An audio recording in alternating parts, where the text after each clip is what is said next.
Have you ever been surprised to realize that somebody you thought would have your back with the narcissist in your life actually ended up siding with this person who has been abusing you? That betrayal is not in your head. This is exactly what enablers do. And today we are going to expose their role in narcissistic abuse. We're going to talk about who enablers are, why they enable, how their enabling can impact you, and how you can deal with these people. Before we dive in, welcome back to the channel. I'm Coach Adriana, and I empower survivors of narcissistic abuse to heal, set boundaries, and live life on their own terms. I'm a fellow survivor myself, and my own healing journey is what inspired me to become a life coach and help other people going through similar challenges. Feel free to check out the link in the description for ways to work with me if you're interested. And without further ado, let's get your shift together and let's talk about enablers. So who are enablers exactly? So these are the people who knowingly or unknowingly, I'm saying that in big quotation marks, we'll talk about that, support the narcissist's abusive behavior. So if you have a narcissistic mother, for example, and somebody is telling you after you've, mentioned to them how horrible things have been, and they say to you, oh, but that's your mother, she loves you, da da da da. And it's like, I'm literally telling you about how she ruined my life, and your response is to tell me that that's my mother. Like, what? Doesn't that make it worse? Like, are you using your brain to comprehend what I'm saying to you, right? Enablers can also be people who take the narcissist side and they agree with the narcissist, and they'll say that you're too sensitive and you took what that person said out of context and stuff like that. People who tell you to let it go as if, this person didn't try to completely destroy your life and you're supposed to just let it go, move on, forget about it as if nothing ever happened. Like, yay, let's just be a walking trauma response for the rest of our lives, which is pretty much what ends up happening when we are surrounded by enablers, which, that really does fuel narcissistic abuse. They need their enablers in order for the abuse to continue.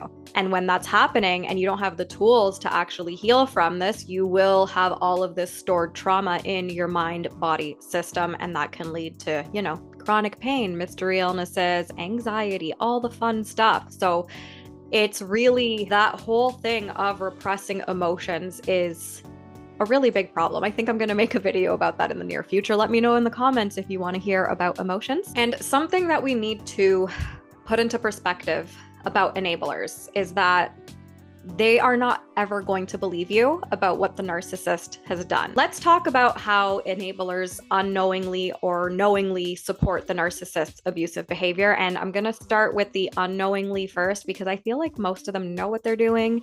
And the reality is that narcissists do not treat every single person exactly the same. You have to really understand that first and foremost.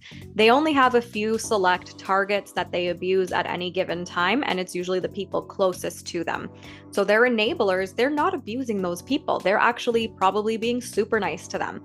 And so if there's somebody who just truly unknowingly is supporting the narcissist, and this is a grown adult, and this is somebody who, I don't know how to word this in a nice way, but doesn't have the intellectual capacity to hear the words that you're saying about the abuse that you went through, even though it's narcissistic abuse, it's emotional and mental abuse. There's nothing physical about it. If this person is not able to absorb that you went through something so horrible with this other person, and their response is to say, but that's your mother, or let it go, or whatever, is this a person who you should be valuing their opinion? Let's just put it that way. Like, should you really be putting so much stock into this person who clearly can't absorb information properly and really respect their opinion? I would go with no. Now, the unknowing enablers, they're usually rare, in my opinion. And for the most part, I do believe that enablers do know what they're doing. And the way that I see it is that if somebody is enabling abuse, if somebody is being told all of these horrible things that this other person did, and their response is to just say, let it go, you're overreacting, that's your mother, that's whoever, what does that say about that person's mentality, right? Imagine your story of narcissistic abuse and what you've been through with the narcissist in your life. Imagine if somebody was telling you your exact story would your first instinct be to say like, oh, you're being too sensitive, that's not a big deal? No, you'd probably be horrified, and you'd say that that's probably unacceptable and this is horrifying, I've been through it too, whatever. But an enabler is going to tell you, let it go, whatever. And they are probably narcissists themselves, because if they're okay with abusive behavior, if they're okay with you expressing what a terrible thing you went through with the narcissist in your life, and they're actually encouraging you to like nosedive right back into this toxic situation, what does that say about them? How do you think they're treating the people closest to them? Right? They're probably a narcissist themselves. You're just not their main target. And that's why they are okay with enabling the abuse. Because anybody who's not abusive would hear about what you went through and probably be horrified, right? Then there's the people who just don't care. That's, again, it's gonna be pretty clear. People who don't care to listen to your story, like you don't need to talk to them anymore in general. But an enabler who actually appears to be invested in what you're saying and then says, no, give them another chance. They're saying that because that's what they would expect from their target, right? So just some food for thought.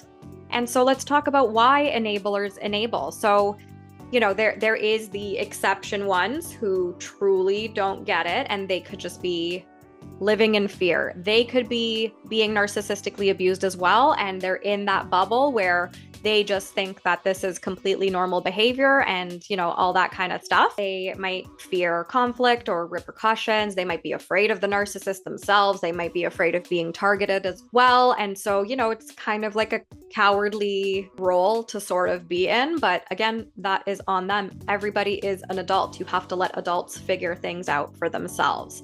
They could have been brainwashed by the narcissist and they truly don't know better. But again, it's high school behavior. And if you're going to make an opinion on somebody based on what somebody else said to you about that person versus, your personal experience with that person, right? Like if the narcissist is telling the enabler like how horrible you are and they know you, but they're going to trust the narcissist's judgment over their own experience with you, then what does that say about that person, right? They're just very easily influenced. Hopefully they will figure out about narcissistic abuse in the future, but it's one of those things where you need to just lead by example. Like, don't bother getting into it with them. Let them have their opinion. Let them be wrong. It's not going to, it's going to suck. It's going to hurt, obviously, but you need to let adults just be accountable for being adults at the end of the day. And, there's also the personal gains from maintaining like the status quo or whatever with being in the narcissist's good graces. And again, adults, right? Like if that's more important to you, that you stay in this abusive person's good graces versus like believing the person who's been abused by this abuser, that's their problem. Now we're going to talk about how enablers can impact you. So narcissists need enablers. They require a good amount of enablers to be around so that they can continue being abusive. And, they need the excuses, they need the justifications, they need other people parroting those excuses and justifications so that the narcissist, like the ringleader, can kind of stay in control. And this can, contribute to like extra gaslighting for you, because not only are you being gaslighted by the narcissist, and if you haven't watched my video on gaslighting, check it out wherever it pops up here somewhere. And then if it's not bad enough to be gaslit by the narcissist, now you're being gaslit by the enablers. And there's probably more than one enabler around who is joining in on the gaslighting. And then you start really thinking you're going crazy because everybody else has a different opinion. And then of course, that's more layers of trauma that you're going to have to heal from. And the enablers also cause the abuse cycles to continue over and over and over again, right? It just prolongs the amount of time that the narcissist is able to have you as a target, because lucky for them, they have all these other people parroting their narrative and making you feel like you're going crazy. And if everybody else is agreeing with the narcissist, then surely you must be the problem. And I can't tell you the number of times where with my clients, they have, thought that the enabler truly didn't understand what they were doing, but then After some more digging and some more unpacking, we realize, no, that person's narcissistic themselves. And, a lot of the times they hear from one of that enabler's targets that they've been narcissistically abused by that person. And it's tricky to recognize if an enabler really is a narcissist, because you're not going to know unless they target you. But there are those red flags, like, sticking up for the abuser, being okay with the abusive dynamics, encouraging you to jump right back into the abusive dynamics and all that kind of stuff. So how can we deal with enablers? So number one, you have to recognize that they are playing a role in the abuse. Whether it's intentional or not, it doesn't matter. Even if they had the best of intentions and they didn't mean to be a part of the abuse, it's irrelevant. The damage is still done to your nervous system at the end of the day. And the best thing that you can do is just lead by example. So literally just focusing on yourself and your healing journey. And if there's any hope for those enablers to, recognize what they're doing and recognize like what they're potentially going through as well, if they truly are like a victim, then they will learn from your example by you taking your distance, focusing on yourself, and living your best life without the burden of the narcissist's toxicity. And regardless, somebody who's going to do the inner work needs to do that for themselves on their own time. And, maybe if you cross paths with that person in the future, if they truly did the work, they're not going to continue justifying any abuse of any kind. That's probably not going to happen. So let's keep it realistic. I experience with my clients 9 times out of 10, the enabler is narcissistic themselves, and it's intentional and they know exactly what they're doing. They are literally cheerleading this abuser, and it's because they are the same way themselves. It's just you're not the main target. So you would probably believe that, you would give them the benefit of the doubt. Like maybe they mean well, right? Like maybe they're not really getting it. No, they get it. They get it. A big part of healing is just giving people more credit that they know what they're doing, recognizing their role, whether it's intentional or not. Usually it's intentional. Even if it's not intentional, irrelevant, damage is still done. And acknowledging to yourself, like, okay, this person, while this has not been my primary abuser, they have joined in on the abuse and this has affected me. And so you're going to have to set some boundaries with them. I will make a boundaries video in the very near future about, the boundaries that work with narcissists. And it's really just going to be gray rock, low contact or no contact. So you are absolutely more than welcome to gray rock the enablers, especially if, you have to be in contact with them for whatever reason. If you can go no contact with them, go for it. But, start off with gray rocking if you have to, but you're going to really engage with them the exact same way that you're going to engage with a narcissist. Don't give them information. Don't give them supply. And if you don't know what supply is, check out my recent video on what narcissists want. And what you have to recognize about enablers is that they're probably narcissistic and they're probably after supply from you as well, but you're not necessarily the primary source.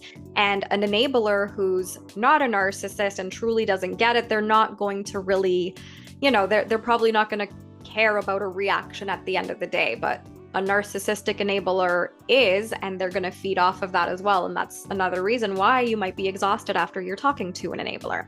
And, just really don't give them information, don't give them supply.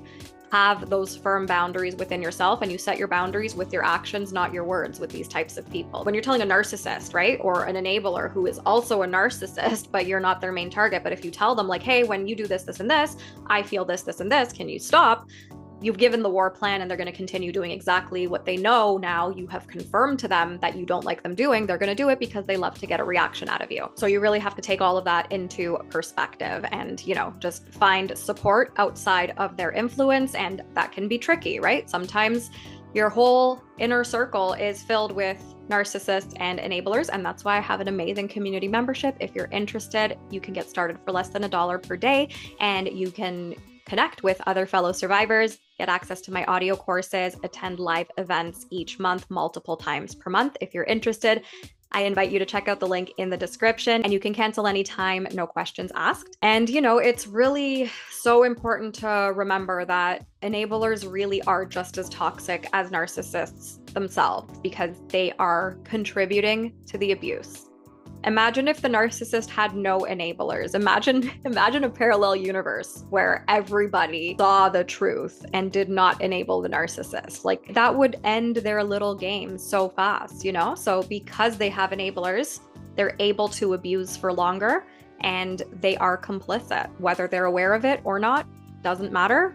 What matters is that you focus on yourself and your healing journey. And the other thing I also want to share about enablers is that, you know, empathizing is not difficult. If somebody has empathy, they're going to be able to empathize with you. Here's the thing with empathy. Any given person with empathy does not need to go through any given horrible thing that any human could possibly go through in order to empathize with them. It's really not that hard, unless you're somebody who doesn't have empathy. So imagine, you know, I'm sure there's a lot of people on this planet who have not, I don't know, gotten into a car accident and had their leg amputated. And when this person tells you this is just an example, but if someone were to tell you that their leg got amputated because of a horrific car accident that they were lucky to survive, would you invalidate them and say like, oh, I'm sure the other driver who caused the accident didn't mean it. You need to let it go. You need to get over it.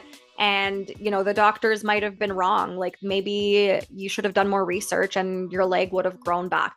No, that would be insane, right? So why is it that when you're sharing your horrible story of the abuse you went through, why is it acceptable for somebody to say, oh, that's your mother, let it go, you're being too sensitive, this and that, right? Like, you don't need to have gone through that to empathize. And so that excuse for why some enablers exist, in my opinion, is just, it's garbage. It's a garbage excuse. There's no reason to enable abuse. Like, you don't need to go through everything that someone could go through to give that person respect when they're telling you a story about something you never went through. Like, it's really not that difficult. And if it appears to be difficult for somebody, does that person really need to be in your life? You know, just something to consider. Feel free to share in the comments the experiences that you've had with enablers in your life. I have been cheerleading the narcissist in your life. Feel free to share as much as you like, or as little as you like, or not at all. You don't have to leave a comment, but it would be great if you do. That brings us to the end of this video. And again, if you're interested in working with me, check out the link in the description under this video for your options. See you next time. Bye.